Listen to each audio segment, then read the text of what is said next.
translation, bridge the gap. Communication so real, no cap. A different language for woman and man. Decode the language and you'll understand. Nah, it'll help you out. Rest assured, women have no doubt. Pillow talk, dinner talk. Give you the info to walk the walk. Now, sometimes it's a foreign language. Now know what's up, don't mistake it. This'll help you every situation. Empower yourself, it's liberating, yeah. Communication, don't need no speculation. Just get that clarification, then reconciliation. Man translation, yeah. Man translation, yeah.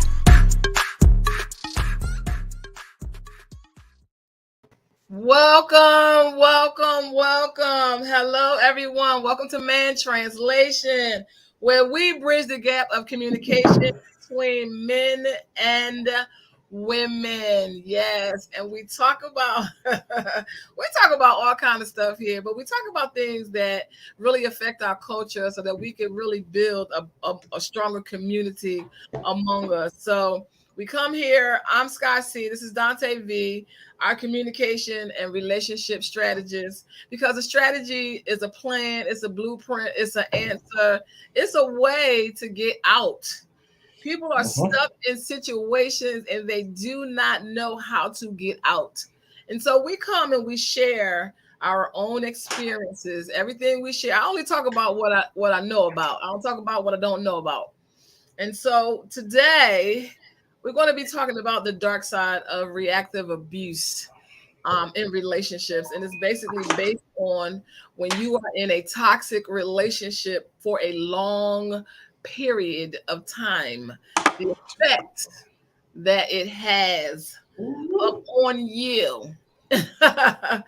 And so, it's really time to stop the violence. Everybody is talking about the Will Smith, Chris Rock situation. And so we're going to weigh in, but we're going to weigh in on our own experiences in relation to that experience, because I've had similar experiences. I grew up in a trauma, toxic family, dysfunctional to the 10th power. And so I'm going to share with you some more of my stories. You know, I always have a story, and I don't know where my glasses at, somewhere. So Dante, I don't really want to make this show like about them, but I want to use this as a teachable moment. Okay, that's cool. Have you been in a situation where? So first, let's talk about. Yep. Let's talk about what reactive abuse is. So let we always define, and I didn't put up any notes today. So let's define what reactive abuse is. Reactive abuse is a response to trauma. So you've been in a traumatic situation, you've been in a toxic marriage, you've been in a toxic boyfriend-girlfriend situation, or girl, boy, whatever kind of relationship. You've been in it for a really long time. You don't realize that there is unresolved trauma inside your body. There's unresolved trauma. And normally when you are in, let's give the example that we just used. We used the example of, have your mom ever gave you the look? Like, because we know you've gotten spanked before. And it's crazy because when you look back on your childhood, you be like, these people was abusive. These were some abusive people. And not only was they abusive, they would hit you with anything, a shoe, a frying pan. They would make you go pick your own weapon to get beat with. I remember I didn't really get spanked a lot. I was that kind of kid that, look, if I got on your bad side, I was gonna make sure I found out how to get on your good side. So I don't have like a lot of spankings, but I remember they did used to make you go get your own switch. Guess who ain't coming back? I'll work it out. How you gonna make me go get the weapon you're gonna beat me with? And it's crazy because you go get the skinniest switch you can find, and then you find out that's the worst one. Yeah, that's the worst. I just keep hearing Joe Jackson go outside and get branch whips. Like, first of all, sir, no, you ain't catching me. You have to earn this. Trauma response, like Michael Jackson would run away from Joe Jackson. He would run. He would say he would run from him. ahead. Yeah, he would run. But the thing is that we don't realize is that that's trauma that we grow up with, and it has a response. And a lot of times we don't realize that people can press our buttons because we have. See, I always call it Swiss cheese because that's what it looked like to me in the spirit. It's like if you can push my button, I don't even know that I have that trauma, and you push it, and I react to it. It's like almost in that second you just kind of you can just kind of lose it and just get overwhelmed with emotion, and you just move. Or have you ever seen a child that's been being beat up, and you go to scratch your head and they flinch? That's reactive abuse. That's a trauma response. And so because they've been in a situation with trauma, so we're looking at three people who all respond differently, not respond but react. Because when you react to trauma, it's only three reactions. Either you're going to be afraid, so it's flight, you're going to run, or you're going to be afraid, or you're going to freeze. So you saw one person freeze, to their reaction was to freeze.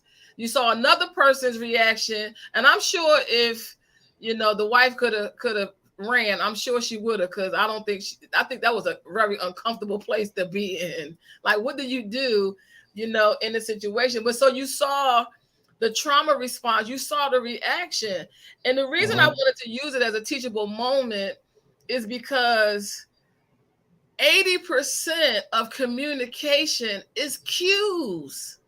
If you've been in a relationship for a long time with somebody, and your man could be across the room, and you look at him and you give him that look, or he can look at you, it's almost like you can read each other's mind. Wow. Party over. Party over. Either you got to get ready to go, or you shouldn't be talking to this person. But innately, they just know. It's like, all right, whatever I'm doing, I ain't doing something right. I gotta fix this. Yes. Yeah. I know when I was married, me and my husband, we could finish each other's sentences. We could finish each other's sentences. We just had this thing between us that was natural. I didn't have to open my mouth and say anything. I could just look at him, or he could just look at me, and he could be looking like he was having a good time. But if I looked over there at him, I'm like, no, he ready to go. It's time to go. Yeah. And so I think that it's also about being aware. I think we're not aware of the cues. We're not aware of the cues and the signals that our children give us, when they may be, in distress or something is going on. Most of the communication is those cues and signals. And men, oh my God, men are so good at studying you. They watch you. Oh my God. Yes, we do. Yes, we do. Men, talk about it, Doctor. No, well, I've said that before. If a man likes you, likes a woman, they're gonna study you. They're gonna figure out certain things about you. So it'll get to a point where you don't have to say a word. I'm reading your mannerisms. Okay, she's ready to go. Okay, she wants this. Okay, she likes this. So I don't know if men still do that. They do, but not in a, They do. they do in a predatory sense now. But Yeah. back then, it's like I'm looking at you to figure things out about you, because women at a certain point in time were mysterious. They didn't give everything out about themselves, let alone their body. Yeah. So it's like, no, I'm not going to tell you what my favorite color is, but if you're going to figure it out. Right.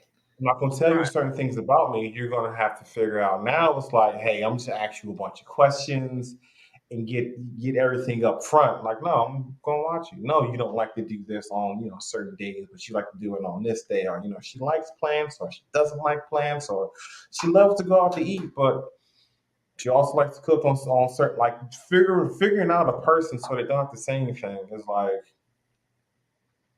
better than them actually telling you.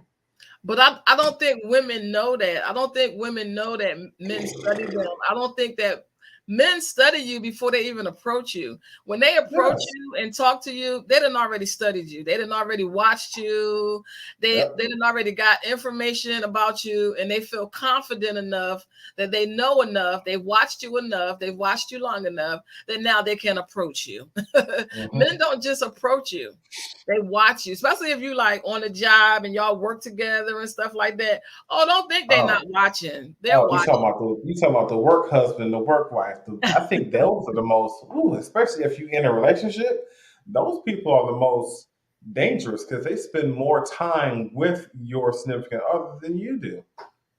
There's nothing. Oh, we going out to Chipotle, and I don't even worry about it. I already know what you like, and they just come back with it. Meanwhile, you at home struggling. Hey, babe, what you want to eat? You get into that 30-minute conversation. Meanwhile, he already know what you want.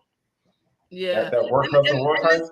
it's interesting too, because women like to be paid attention to like that. They like that, that you pay attention. I'm thinking of a scene in the movie where He Got Served with Columbus Short and Megan Good, and something she did different, or something happened, and he said, how do you know? He said, oh, your favorite color is green, and she said, how do you know? He said, because I know everything. I know everything about you. He said, because your ring is green, your car is green, your something else, or your eyeshadow is green. And she was like, wow. Now the guy she was with, big man on campus, she asked him what her favorite color was. He was like, blue. No. Oh, red. No. So he didn't even really know. And that is, that's how you can tell whether a guy is into you or not. He pays attention to you. He pays attention to what you like and what you don't like. You don't have to tell him, all of that information, because he's gonna watch you because he into you. If he don't care about you, he gonna be trying to guess. Oh, pink. Oh, no. That day you had them purple shoes on.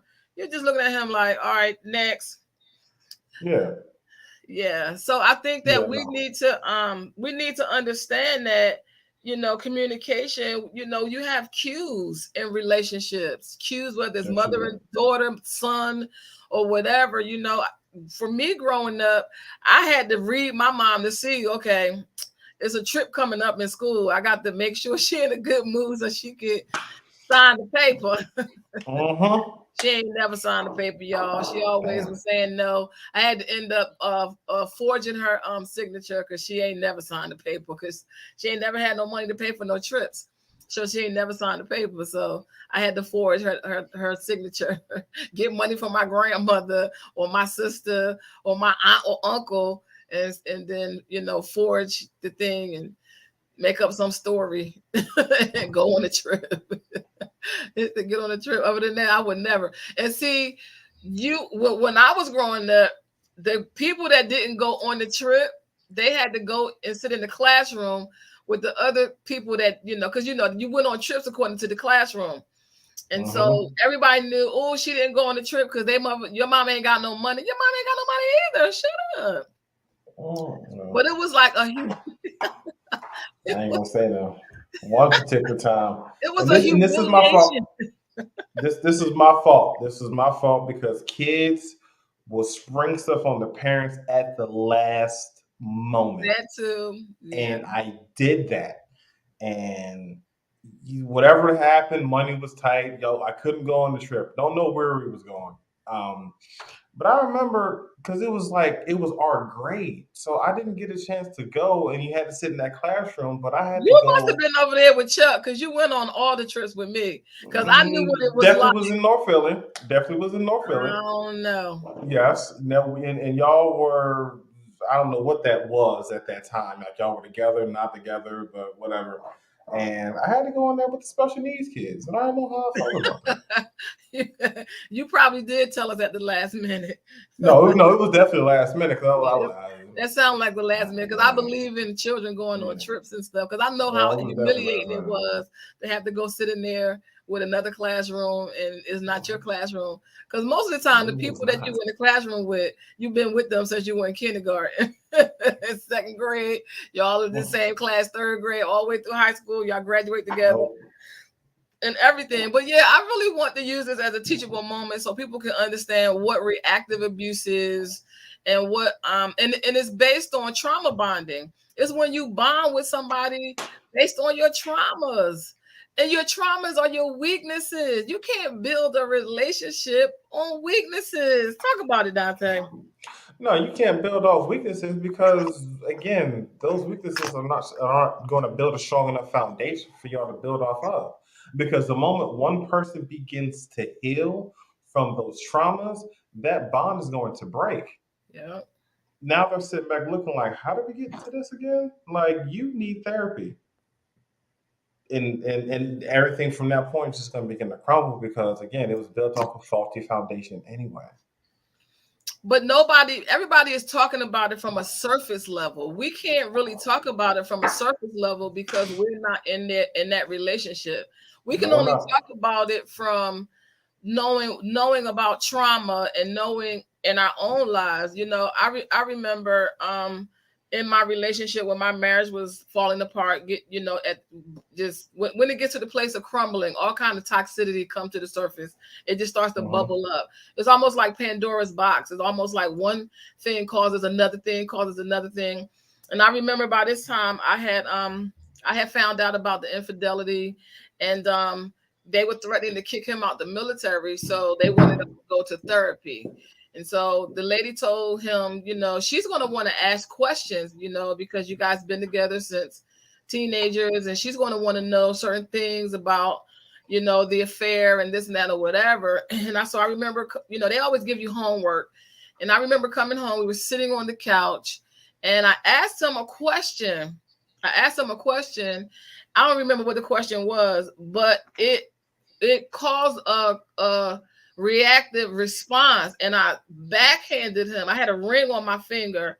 I backhanded him, and the ring went inside of his cornea, and it snatched his cornea out. So reactive abuse can be dangerous. For some people, it could be anything. When somebody pushes your buttons and hit your trauma, and you wasn't expecting it, and next thing you know, you done flew off. Because it's like everything goes black. It's like you just black out for a couple seconds. And it's like before I knew it, it was almost like a reflex. And it snatched his cornea out. And I was the one who had to take him to the hospital. I had to take him to the hospital. It's not funny, He came back, he had a patch over his eye. I'm the one who had to nurse him back to health after I'm the one who smacked him. Because it's not something that, believe it or not, it's not something that you really do intentionally. It is a response to unresolved trauma. And somebody it's almost like that's why I always say your soul is a landmine. And it's like you hit that landmine and that thing blows up in your face. And when it blows up, you black out. And then you be feeling all bad the next day. It's like, man, I'm gonna snatch this man cornea out. He could go blind. He might not ever be able to see out that eye again. You know what I'm saying? And so when you're dealing with trauma, reactive abuse, and you're dealing with trauma responses, either you're going to do one or three things. You're going to either, like I said, fight, flight, or freeze. Right. And I reacted. Who is that laughing? Stop. I'm trying not to laugh. Who is that? I can't see who that is.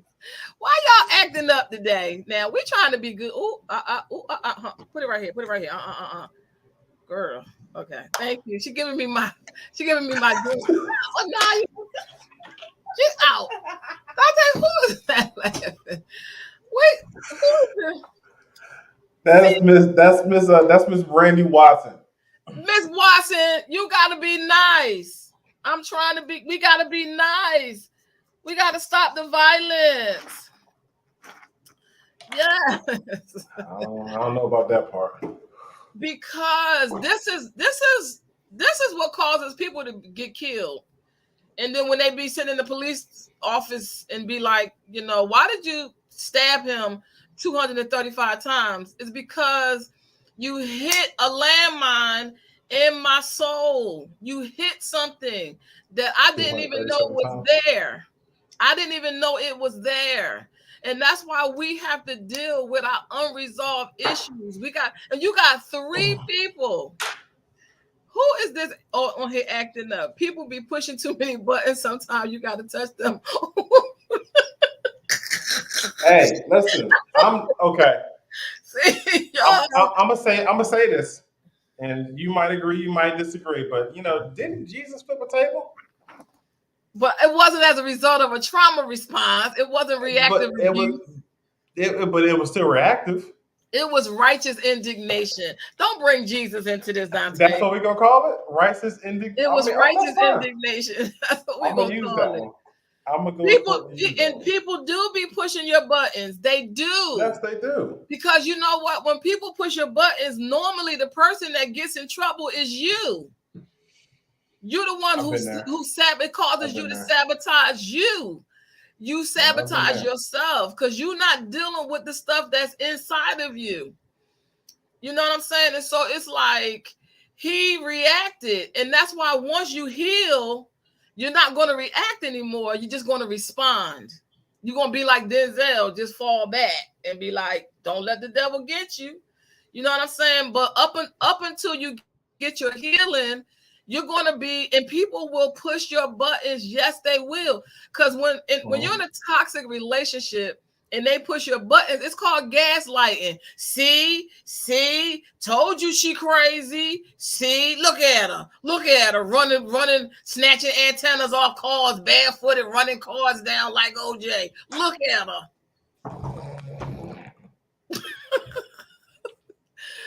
Oh. I'm telling you, especially if you're in a relationship with a narcissist, they love to push your buttons. They know where all the buttons are. Every last button you got. They know. Yeah, because again, like you said before, they studied again, but they're studying from a predatory point. Because they have something that they want to gain. So they're studying you to know what your weaknesses are and what to press and when to press them. Yeah, but see, I'm using the situation as a teachable moment because I experienced this stuff in my own life. You know, it was the beginning stages. My husband had moved out with his girlfriend across town. And I was in college. I was bossing up. I was doing my thing. I started going to college. I got a job. I went from not having no resume to working for the federal government. And I was in college at the time, and I was going to school. I was working full time, and I was going to school, part time and stuff in the evenings and on the weekends. I told him not to take my children over to your girlfriend's house. Do not. That's a button.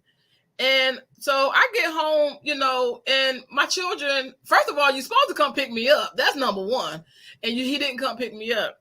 So I'm calling him on the phone. I'm like, where you at? He's like, oh, I'm over whatever that child name was. I was like, I don't care what you do, but don't take my children over there. So I already knew what the car looked like because he would drive her car. So I go to the edge of where you got to come into the complex, and I see the car. So the car comes in, boom, I take off running after the car, and he pulls over. I pull the antenna off, break the antenna off the car, and commence to whipping his butt with the antenna. I'm talking about the dark side of reactive abuse. I remember that day. Oxon Hill Village. Yes. I'm out here looking like Boo Boo the Fool with no shoes on, running down cars like OJ. So I know what it's like for somebody to, when you're in a toxic relationship, for them to use and people use information that they know about you against you. But hold on, let me jump in for a minute. Why y'all laughing at me, Dante? They is cracking up. No, one. Hold on. One, it's a delay. Yes. I'm actually watching. I'm watching it here now. Crazy. Wait, let me respond to this. Yes, I was. And when somebody push your buttons and you react to it, and all the emotion and adrenaline all comes to you be looking crazy. And it was the lowest day. it was one of the lowest days of my life. So I know Will Smith somewhere crying. I know he regrets it because it happened so fast. You don't even realize it. And I remember just saying, God, I don't ever want nobody to be able to control me because it's control. The other person be controlling you and you don't even realize it.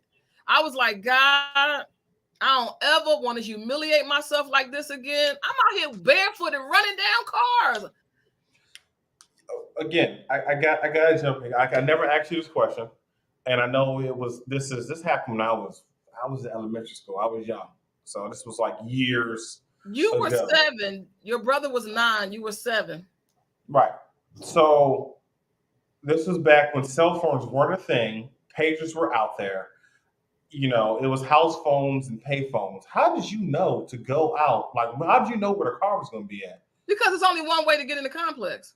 Yeah, but like you knew he was coming at that time. Like, I don't know. I told him because when I called the house, his girlfriend answered the phone. I said, y'all got one or two choices.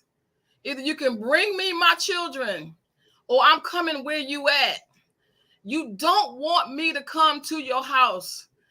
As God is my witness, I do not make threats. And anybody that knows me, they know.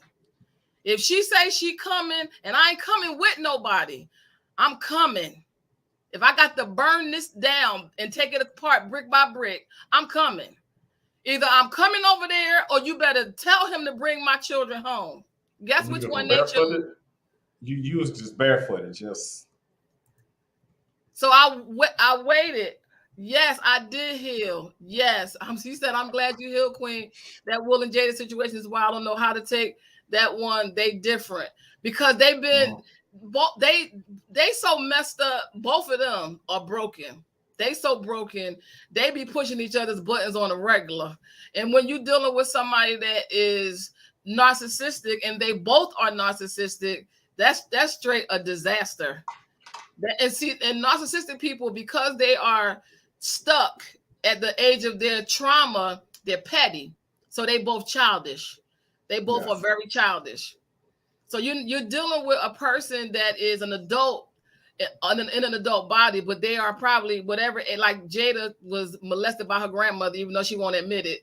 So ain't no telling what age her trauma started early. And Will, he tells his story all over the place all the time. He be bleeding all over the place every time he turn around. She waiting, huh? No, she talking about the story. No, I wasn't playing with them. I wasn't, because I don't play. That's why God had to save me. I had to give my life to the Lord because I would have been in jail somewhere. That was the lowest day of my life. It was the absolute lowest day of my life. Yes, I would have been in jail. No doubt about it. Because when it comes to my children, y'all mamas know, all the mama bears out there, y'all know. When it comes to our children, we do not play. I don't even know this girl. That's your girlfriend. Don't have my children around that. And so, yeah. So, Granny is, if you watch the Red Table, you'll hear she said her grandmother taught her how to masturbate. And instead of her saying that she was molested, which she was, she says that it was an act of love. No, it wasn't. She's messed up. She needs help real bad. But I'm going to use it as a teachable moment because I can only talk about myself. But I recognize the trauma. I recognize those reactions. I recognize that because I've been there a lot of times. I gave my mom a black eye one time because of reactive abuse. Reactive abuse is dark. It is very dark. And I never wanted to, she's sick. She really is. She's sick. And it might be something else wrong with her that we don't even know nothing about. Reactive abuse, if you don't deal with that trauma, it is very deadly because it's like a dark, demonic, evil part of you that you haven't dealt with. And I remember, I don't even know what my mom did.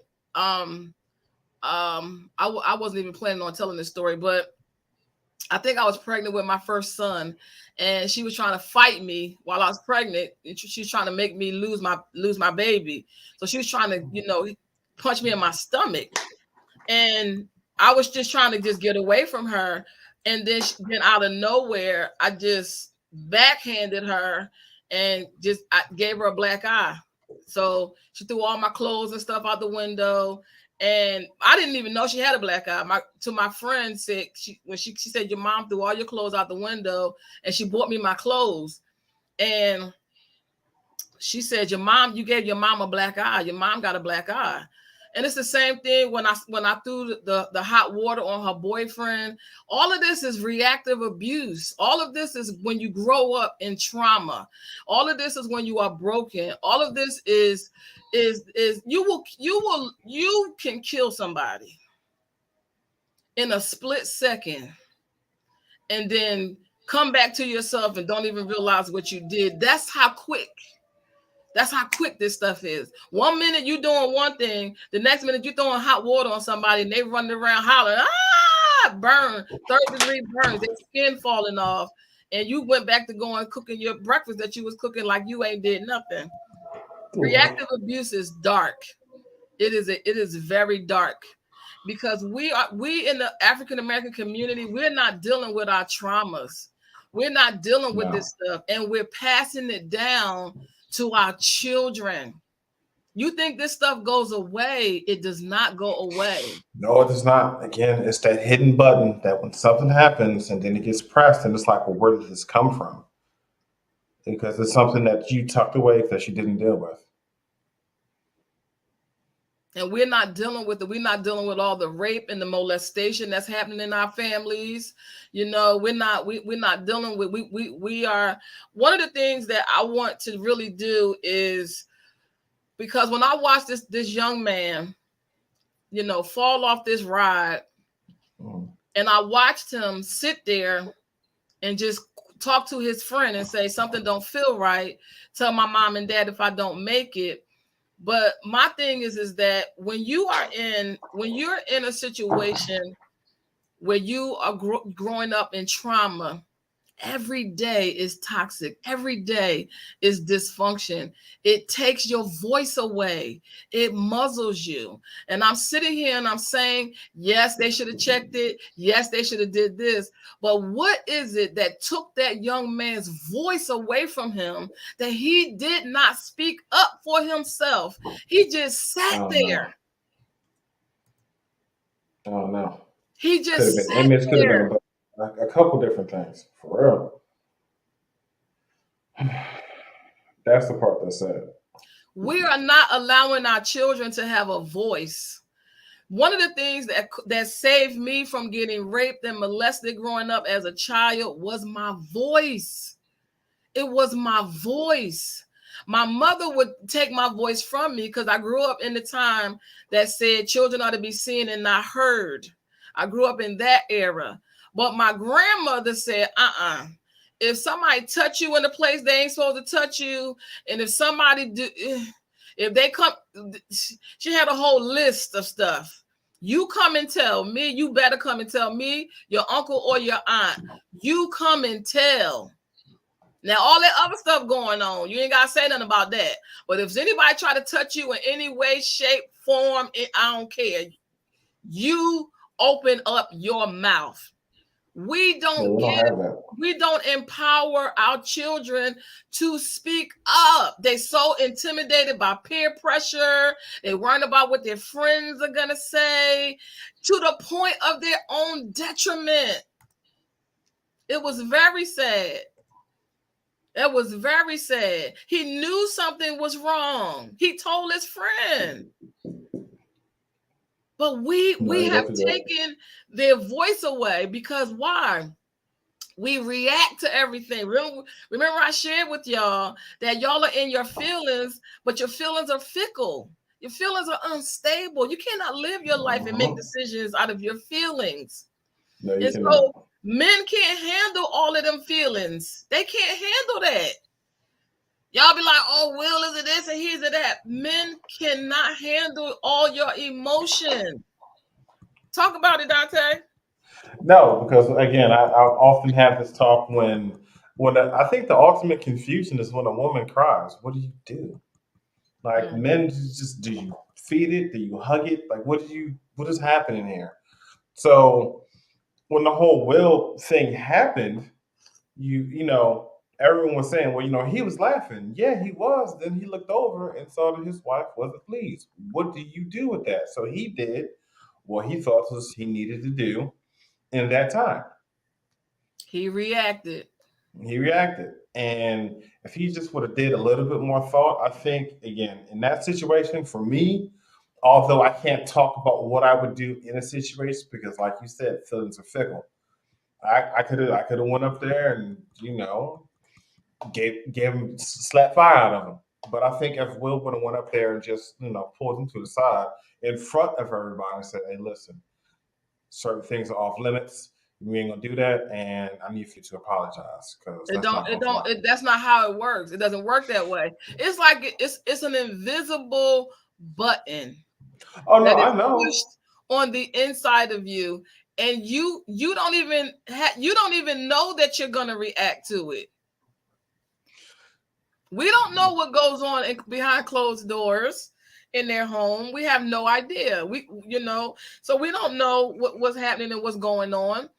And so we don't know the cues that they have between each other, the cues and the signals that couples have, the cues and the signals that parents have with children. 80% of communication is cues and signals, but we're not Yes, it is. aware. In order for you to not react means that you are in your feelings. That's what react means. Respond. That's what responsibility means. We keep talking about accountability and responsibility. Responsibility means your ability to respond. Mm-hmm. That's what responsibility is. Your ability to respond.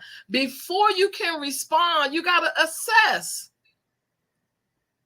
If you're reacting and you're in your feelings, you're not assessing nothing because you're not thinking. You're just reacting. You're not Yep. thinking. You know what I'm saying? And then he probably was kind of feeling himself because I think he knew he was going to get the award. I think they let them know. I don't think it's a surprise that who's going to win. I don't think that's a Oh surprise. yeah, I don't think it is either. Yeah, I think he Mm. knew he was going to win, so he probably was kind of feeling himself, And he's like the golden child, In dysfunctional families, you have the golden child, the middle child, which is the invisible child, and then you have the scapegoat. So, it's like he's the golden boy of Hollywood. He's made them millions of dollars. Well, he's made them billions of dollars, and he's made millions. So you don't Mm. really know. You don't know. Like I didn't. It wasn't my intention to snatch out, his cornea out his eye. That wasn't my intention. It wasn't my intention to black my mother's eye. It wasn't my intention to throw hot water and third-degree burns on that man. It wasn't my intention to snatch, the antenna off and beat him with it. That wasn't my intention.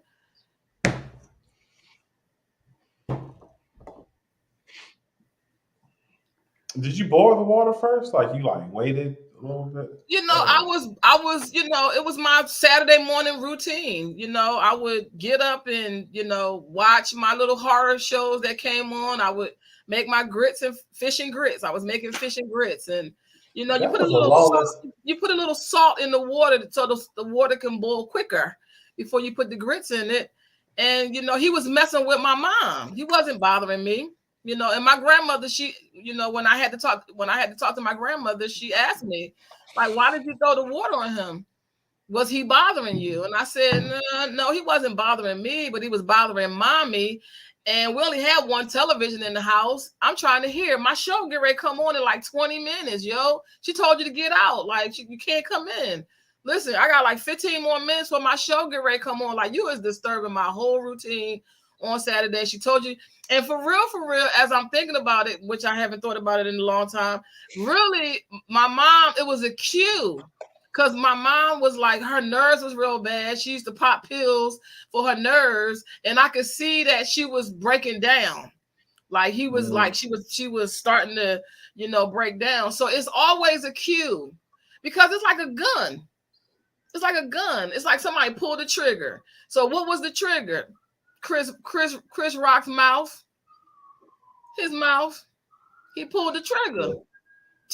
He pulled the trigger. Bam! It hit Jada. Ricocheted over the Will. Will popped up on stage. Then he sat down. Boom! Now the gun. You know how the gun, the smoke cool down. Now he was giving out smoke. Keep your wife name. That's smoke. Keep your wife name on my mouth. Boom! He pulled the trigger, and that's just how it worked. My mom, I could see in her face that she was breaking down, and I just was like, she said.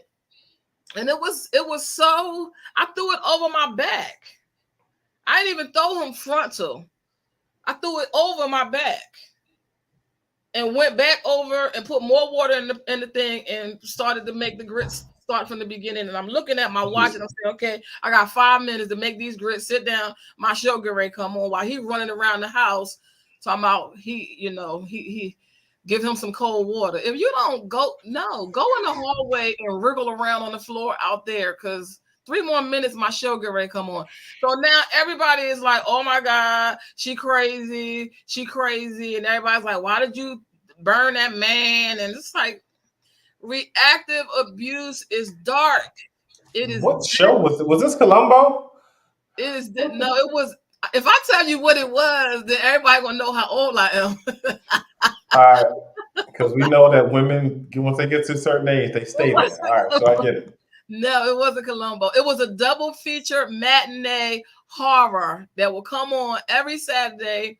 From they had 2 shows from 10 to 12. And so 10 o'clock, I get up like 9 something, make my little breakfast or whatever. And I sit there at 12 o'clock. Then I get my boom box and go outside. After they go off, then I get my boom box and go outside. So I had is say you're not gonna name the show because it's gonna tell your age, and then turn around and say I got a boom box and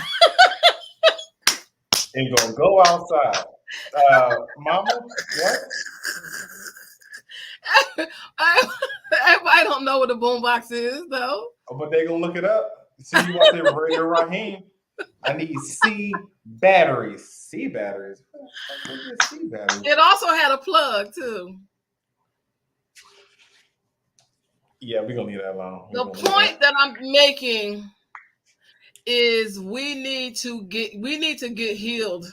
We need healing bad in the Black community. We need healing. We got to deal with all of this toxic childhood trauma. Your environment does affect you. Your environment affects you, and we keep passing this stuff down to our children from generation to generation because we're not handling it. It's deadly. It is so dark and deadly. It really is. And I thank God for turning my life around and making me into the person that I am today. I don't react, I respond, but I still have trauma to deal with. I still have trauma. I just was dealing with, a situation where I was feeling like I was having memories of helplessness, because when you're growing up in that situation, and he said that when he was growing up watching his dad beat his mom, he felt helpless. When you're an adult, you're no longer helpless. You're powerful. Right.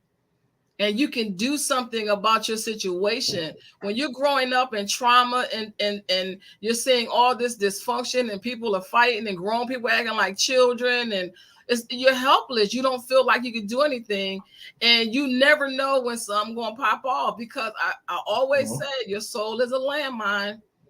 When you got unresolved trauma, your soul is a landmine, and you never know when somebody's going to say something and you're going to react to it, and it could be deadly.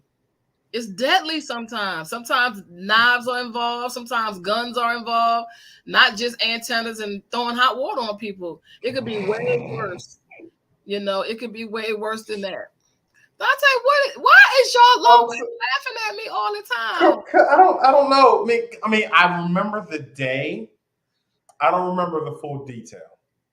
Like, I didn't know that a antenna was snatched off. I don't know what type of accuracy that you had back then that you Man, were I able to whooped his butt snatch with an that antenna off antenna. a Your moving brother car. remember, but listen, I want to say this. I grew up in Philadelphia. I was born in Washington, but I grew up in Philadelphia. Let me tell you something. A slap is let me tell you about a slap in the It's hood. disrespectful. Let me tell you what a slap It's is in the almost like hood. it's almost like getting spit on. But go ahead. Yes, it is like getting spit on. A Not gonna slap. slap me. Oh my God. When somebody slap you, it's to humiliate you. Right. It is to disgrace you. When somebody slap you in the hood, that means you are beneath me. You are so far beneath me.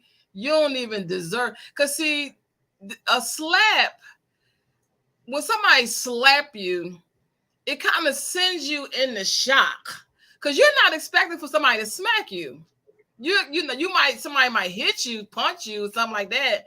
And see, when somebody go to punch you, the reaction is going to be, oh, we get ready to fight. We about to scrap. But when somebody slap you, that's a whole different, that thing hits you in your soul. The level of humiliation and disgrace. And, you know, it's like somebody spit in your face. It's like you ain't nothing. You ain't nobody. It's You definitely ain't a fight after that. nothing. Yes. I mean, but back in I don't what's the medieval times when they challenged you to a duel, somebody had to die after that. You get smacked with the glove, it's like I challenged you to a duel. Somebody died the next day. So no, I can definitely see, you getting smacked backhanded, front-handed, smack period. Yeah, You no. don't normally like men don't normally slap other men. No, They normally they don't. slap women. So if a man slaps another man, I'm just talking about hood, we talking about street. We in the streets now. Right. If a man slaps another man, that means you a B. I'm calling you a whole B. You ain't not even a man in my sight. You a woman in my sight. You know what I'm saying? You are not even a worthy opponent for me. Especially if I backhand you. That means I'm not even putting that much force into it. You know what I'm saying? It's almost like, like get out. It's almost like a mean mugging. Like, get out of here. You know what I'm saying? It's like, you're not even worth it. And so to me, that's more humiliating and it leaves you shocked more than anything because you're not expecting it. No. You ain't expecting for nobody to, so it is all in that all toxic that we all are dealing with. We all are dealing with some type of trauma from our childhood, from our teenage years that is unresolved. And at any time, somebody can pull the trigger and you can find yourself doing some old crazy stuff. What she said, you was looking crazy. Yep, I was. Out there in front of my children, in front of their friends, out there beating their daddy with an antenna.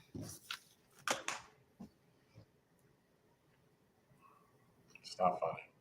And was about to tear the car up, was about to flatten the tires, was about to bust out all the windows, all that. Was about to do all that. And I looked over and I saw my son and his friends looking at me. And that's what made me stop. Felt like 2 cents. I felt so low. And I felt like this man got way too much control over me. You got way too much control, but you won't ever have this kind of control over me anymore. And I went in the house and I prayed and I said, God, give me back my power. Give me back my power. I don't ever want anybody to have this kind of control over me, that I humiliate myself in front of my children. And you just feel so low. I just felt so low and so horrible that I allowed myself to stoop to that level. And if I would have went to the house, oh my God, it would have been way worse. It would have been way worse. It's like you just turn into a whole devil. It's like there's a devil living inside of you, and it just somebody push the button, wham, and that thing comes out, and ain't nothing, you just gotta go with it until the next day you be like, oh my God, did I do that? Ooh, yeah, I've been there time or two. And you black out and you got to hear the story from somebody else. I did what? What Yeah. happened? Oh, oh, all right. Yeah. No, I mean, not. It wasn't like reactive or anything like that. It was basically, I was living in North Carolina, and Ashley was pregnant with Dion, and it was a guy who came there, but he came there with the sole purpose to fight someone else. And was like, "Hey, you need to leave. You just ran up in my house all crazy. You need to go." He was so focused on the other guy. I'm like, "Hey, you gotta go." He starts swinging. Ashley's like right there, pregnant. I'm thinking about if you hit my unborn child, it's gonna be a problem. So that's when I stepped in, and I remember blacking out twice. And I got to hear the story from someone else. Oh, you did this, this, this, and this. It's like, what? I didn't think you had that in you. Oh, yeah. So I get it when you get to the point where something has to snap, or you have to notice something, or someone has to bring you back to where you were, so you can, oh, this is not what I'm supposed to be doing.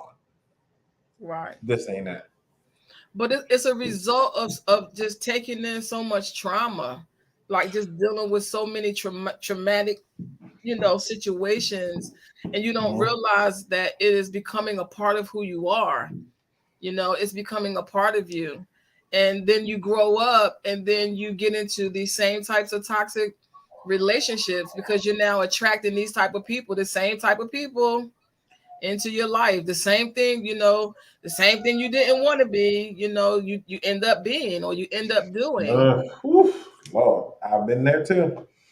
Because you spent so no, because you Yeah. like you have spent so much time trying to figure Hmm. out you don't want to be this thing. You're focusing on the thing you don't want to be, but you're giving that thing so much more attention that Yeah. you end up being either just like it or very close to it. And I've been there too. Because you're dealing with large amounts of stress on a regular Hmm. basis. You're dealing with large amounts of anxiety. And it's like you said before when I was telling you about the helplessness, it's like a post-traumatic, thing, um that you're dealing with. And a lot of times, post-traumatic, people go to war, they come back, they could hear a car backfire, and it triggers them, in the Hmm. response. See, we're forgetting about the reactive part. We're forgetting about that, to every cause there's an effect. We're totally overlooking the effect. When somebody triggers something, it's an effect. And this Hmm. reactive abuse, is deadly. It's a girl that she started a show, even though she still need to be healed. Um, she talks about how how she was raped and molested, and people call in and talk about how they were raped and molested.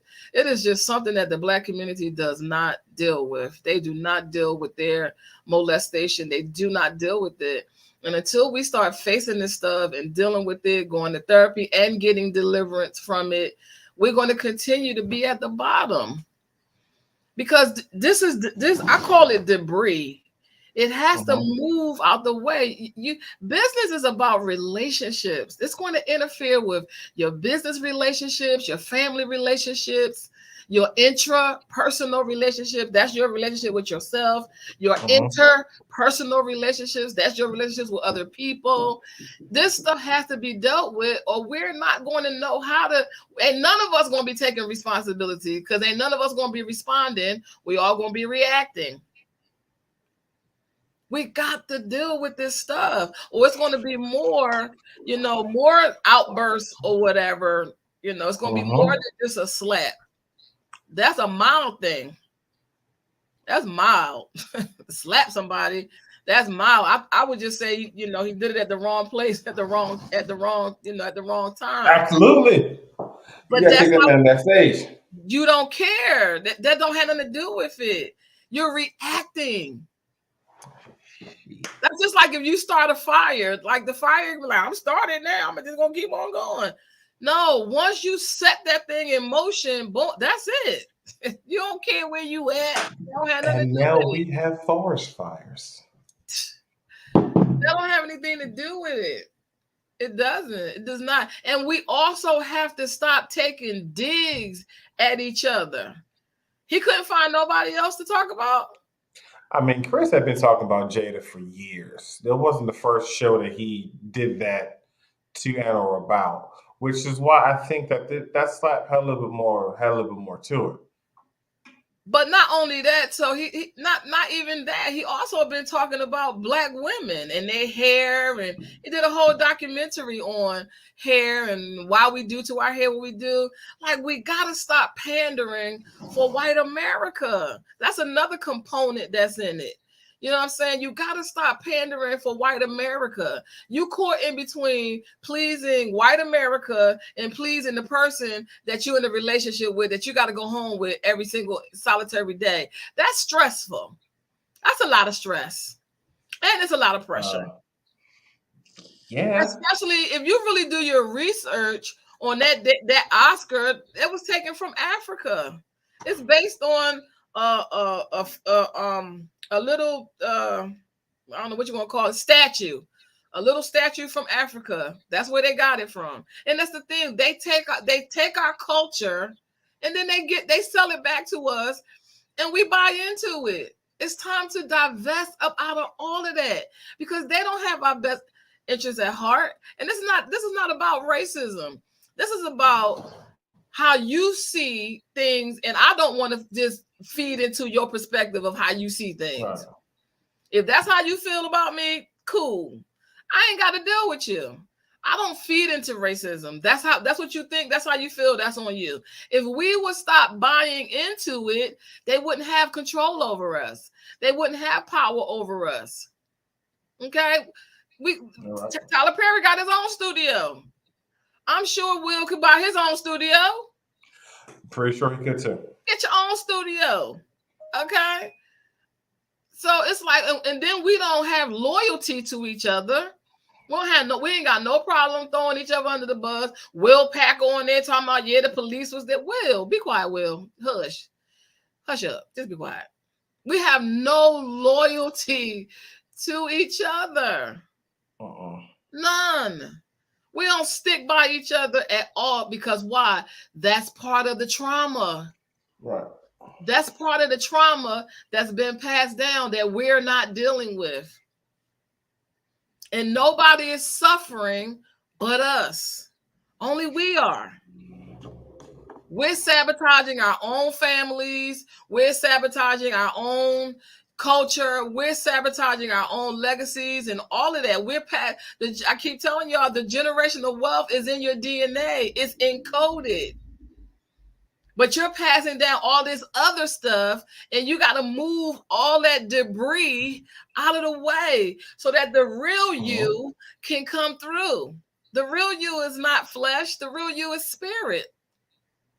So we got to deal with all this stuff. So because if not, you're not going to go to those levels. We will not reach the levels that our ancestors reach of worldwide dominance and prominence.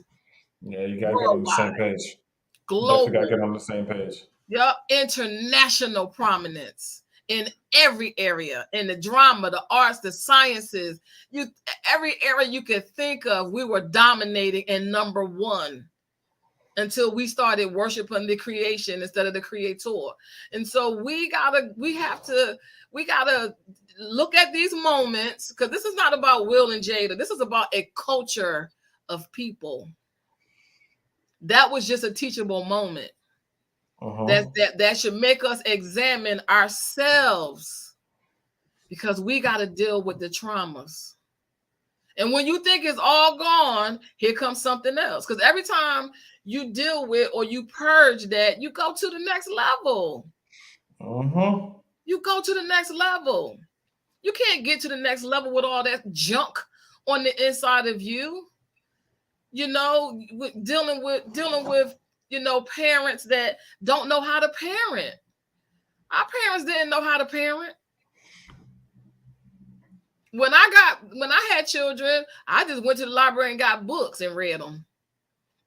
So I tried to parent from how to develop in their brains, and how to get the left hemisphere and the right hemisphere, because your brain's supposed to merge as one. You're not supposed to have two separate brains. You're supposed to have one brain. Your brain's supposed to get your left side and your right side to be in harmony, to work as one. If you could do that, you would be a genius. But we're in school and they're kind of teaching us the wrong way. Just keeping us really not smart. Just like, it's interesting because growing up, our ancestors and when slavery was there, they didn't want them to read. So it was against the law for us to read. Can you imagine that? So growing up, we were told reading was a punishment. That was part of our punishment. If you got in trouble, you had to read a book and write a book report.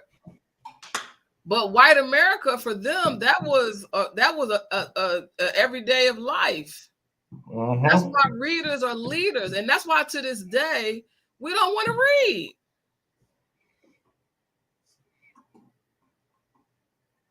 See how they're passing down this pathology that's keeping us at the bottom. We don't have to be at the bottom.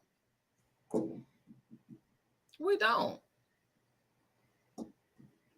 Because when you start to deal with your traumas and you start to move all that debris, you are more inclined to help someone, and you'll see, I used to be like that. So you don't want to have no part of that. So you'll be more inclined to help because you have understanding of it. So I'm not going to judge it because that used to be me. That used to be me. I will smack you. You will get smacked so quick and drugged and beat up so fast. It ain't even fun. I remember I bust my mom friend in the head with a bottle. Keep running your mouth. I ain't bothering you. I was the type of person, I ain't bothering nobody. But if you started it, I'm going to finish it. And she was running her mouth. I ain't had nothing to do with it. I'm a teenager. That's between you and my mother. What you calling me out for? You ain't going to keep on. See, I don't like for people to pick at me because I don't bother. Don't bother me. And they think, oh, she only 5'2" because I've been 5'2" since I was 13. Okay, don't let this 5'2" fool you because I'm quick. Okay? Quick with it. She just was running her mouth. I bust her upside her head with that bottle. Keep talking. And then I beat her with a dog chain. She couldn't catch me to save her life. She could not catch me to save her life. I beat her with that dog chain. And every time she tried to reach out and get the dog chain, I'll whoop her again. Then they called the police, and the police had a handcuff. I was still hitting her with that dog chain. I tore her up with that dog chain. Grown woman. I ain't bothering you, lady. What you bothering me for? And then they was like, oh, she's going to get her daughters. Go get them. I punched her daughter right in her mouth. Okay, who's next? Okay, so yeah, we're going to... Reactive abuse is deadly. It is deadly. And if you're not careful, you'll end up dead or in jail. All because you're not dealing, because you build up anger. I was angry. I was very angry. When you're in a situation that you feel helpless, you get angry. Yeah, I was angry. Know about that jail part. What? Oh, yeah. Especially if it's misplaced. I fought a police officer. You don't care. This don't have nothing to do with it. You don't care where you at. You at the Oscars. Who cares about that? Nobody cares about that. Nah, it just comes down to a whole different thing. Again, that boy knocked on the door and he got all of it. That's what I'm saying. It's like when, like my grandmother used to say, "Wherever you get ugly, that's where I'm gonna get ugly with you." You go. We don't care where we at. Exactly. What that mean? We'll tear up this whole place up in here. You coming in there, you messing with my friends. My friends not messing with you. Like we down here, we minding our business, and he come down there messing with the boys, and they my friend. Those are my friends. I told him, if you didn't have that gun on, I'll punch you right in your face. He took his gun off. He took his gun. He took his holster off. They be in the black community harassing people. Them police officers do. He took his gun off, and I swung on him. And he grabbed my arm and handcuffed me. And they was like, something's wrong with her. She out here fighting police officers. My grandmother was like, what is wrong with you?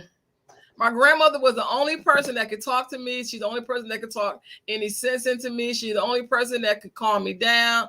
Reactive abuse is dark. Deal with the traumas. Dante, close us out. I done told all my business. I done told all my business. Y'all on here laughing at me. It's true. Now, when it comes down to reactive abuse, any sort of abuse, one, let me talk to the people who suppress.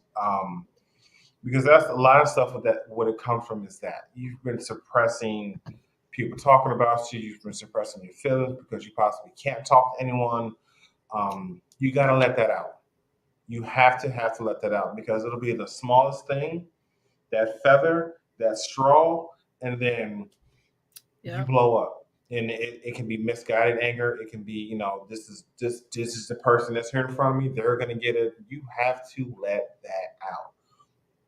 I've been that guy where you suppress, you think everything is cool because hey, bad day yesterday, great day today, and then someone comes and the slightest thing happens and they catch all of it. And it's very and it's undeserving. All of it. Yep. I've been in handcuffs because of it, because the level of what happened did not deserve the amount of the assault that was applied to it. So it's like you got to peel me off of him because he just made a smart remark.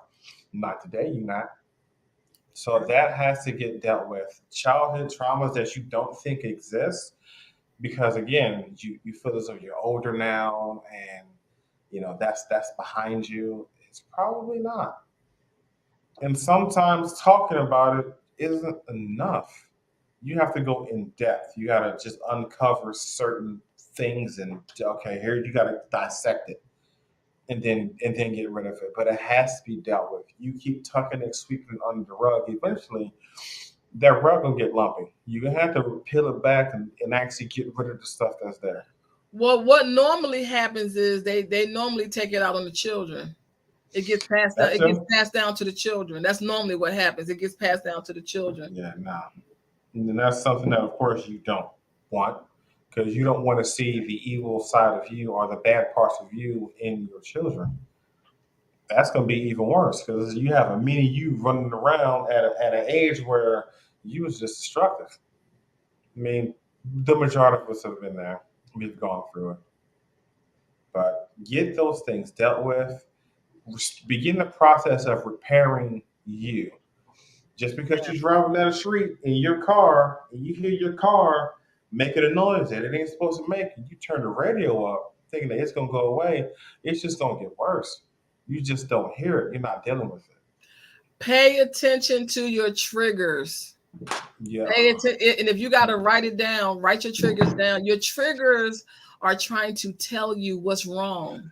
Yes, they are the gateway, the door to whatever happened in the past. Why, when this person does this, I feel this particular way.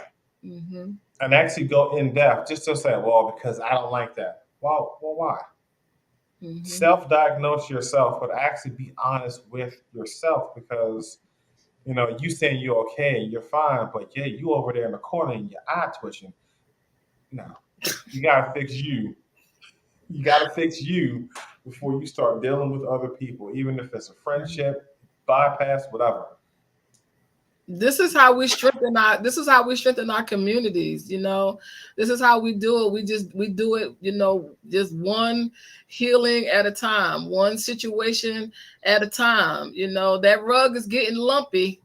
All that stuff you sweeping underneath that rug, the rug is getting lumpy, you know, and after a while people gonna notice, what's that big hump over there under your rug?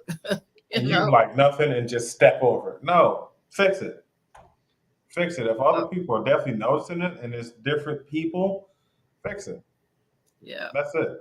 Just fix it. So we hope this show was helpful to you guys. We'll be back next Sunday. We are in April already. Oh my goodness. My podcast is starting back this month. I said I was going to start it back this month. So those of you who want to hear me some more, talk some more, I'll be on Spotify. It's called Raw Focus. I'll see you guys next Sunday. All right. Is it still? Yep, it's still going.